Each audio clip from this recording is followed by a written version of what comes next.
Zmeškaný povinne miestenkový vlak Intercity 401 RegioJet spoločnosti RegioJet zo smeru Bratislava hlavná stanica, ktorý pokračuje smer Poprad Tatry a Košice.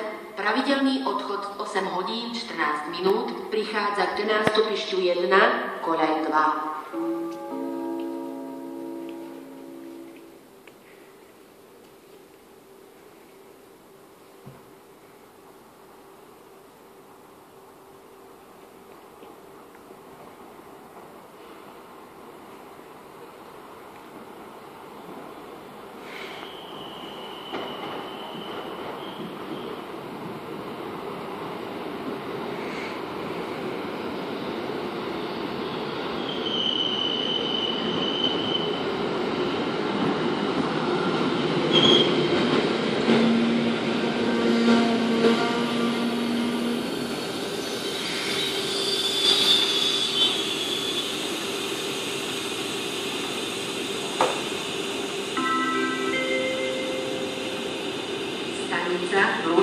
Zmeškaný povinne miestenkový vlak Intercity 401 RegioJet spoločnosti RegioJet zo smeru Bratislava hlavná stanica, ktorý pokračuje smer Poprad Tatry a Košice.